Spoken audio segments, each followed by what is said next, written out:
bergizi, dan pastinya enak. 3 slogan itu memang layak disematkan pada makanan ini, Bos. Yes, tahu-tahu.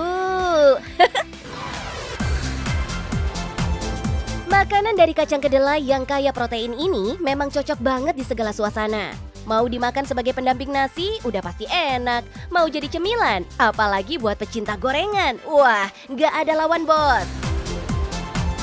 Selain mudah dimasak, keberadaan tahu juga gampang ditemui di mana-mana. That's why, makanan ini bisa diterima dengan mudah di lidah warga plus 62. Oh iya, di kawasan Depok nih, ada salah satu bos tahu yang udah menjalani bisnis sejak tahun 2012. Beliau udah punya lebih dari 500 outlet kemitraan. Cus deh, kita kenalan yuk. Pengen tahu nih sensasi cuan dari bisnis saya? Ikuti terus yuk. Ini dia bos, Ibu Rosi Pakpahan. Padahal sebelum terjun ke bisnis ini, beliau udah mapan bekerja di salah satu bank. Tapi siapa sangka, Ibu Rosi lebih memilih banting setir untuk jadi tukang tahu. Sebelum jualan tahu, beliau melakukan uji coba resep tahu goreng isi selama 3 bulan. Uji coba ini dilakukan kepada orang tua murid di sekolah anaknya.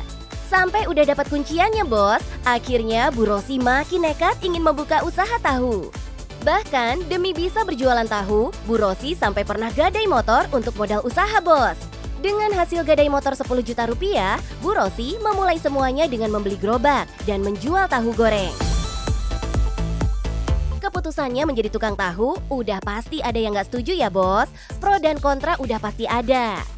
Awalnya beban ya, bebannya itu luar biasa karena tidak hanya beban sama orang sekitar, tapi keluarga besar.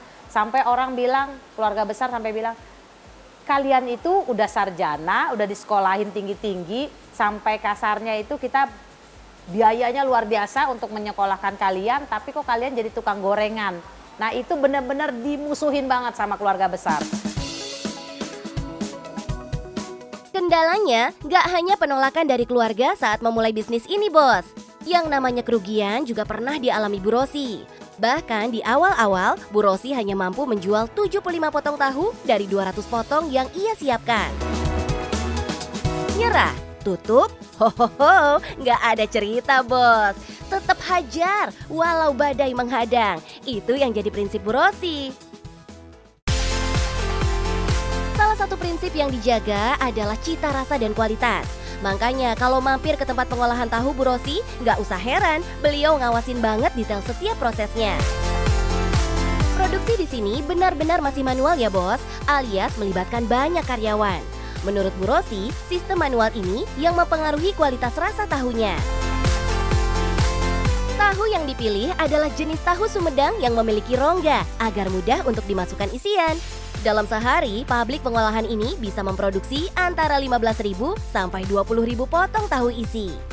Ya, ini kita lagi ada di ruang produksi tahu Taisi. Bosku bisa melihat produksi tahu Taisi. Kita ada beberapa tahu kita yang memang rusak, tapi itu tidak kita gunakan. Makanya kita ada quality control untuk melakukan produksi di tahu Taisi. Biasanya nih, tahu yang bentuknya nggak layak ini beliau jadikan keripik. Jadi biar nggak kebuang dan tetap jadi cuan. Selain memperhatikan kualitas tahu, kualitas bahan isian juga menjadi perhatian Bu Rosi bos. Untuk varian rasa original dan spicy alias tahu jeletot, cabai menjadi bahan pokok yang nggak boleh dilepas. Soalnya sekali produksi butuh kurang lebih 100 kg cabai rawit setan. Belum lagi kol dan wortel yang harus selalu fresh. Wah, kalau gitu agak-agak riskan dong Bu Rosi. Harga cabai kan banyak drama, sama kayak harga kebutuhan pokok lainnya. Kita tetap menjaga kualitas dari produksi tahu Taisi, tidak mengurangi bahan baku yang memang bahan baku itu melunjak harganya, tapi kita mengantisipasinya bagaimana? Mengecilkan mungkin ukurannya, kita banyak varian. Dari yang jumbo size, yang regular, sama yang mini. Dan harga masih tetap terjangkau oleh konsumen kita. Tapi memang benar sih bos, yang paling dibelain pasti menjaga harganya tetap terjangkau, biar pelanggannya nggak ikutan menggalau.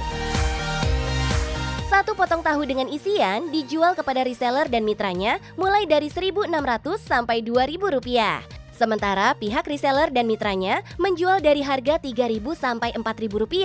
Harga ini disesuaikan dengan varian tahunya ya bos. Selain original dan spicy, ada juga tahu walik dan tahu ayam. Menurut Bu Rosi, ini sebagai cara mengatasi sengitnya persaingan di dunia bisnis. Jadi kudu berinovasi soal rasa. Pasti pada nungguin ya bos, berapa sih cuan dari tahu Bu Rosi ini? Kalau produksi perharinya 18.000 potong, dikali harga jual terendah Rp1.600, maka omset perharinya bos ada lebih dari Rp28 juta. Eits, ini jumlah per hari ya bos, belum penjualan dari varian lain. Asli bikin melotot kan cuannya? Makanya nggak heran bos, banyak reseller dan kemitraan yang mau bergabung sama Bu Rosi. Sekedar info aja nih bos, khusus untuk kemitraan, Bu Rosi membuka harga dari Rp5 juta hingga Rp20 juta. Ini dalam kondisi frozen. Frozen inilah yang akan kita kasih ke mitra kami sama reseller kami punya.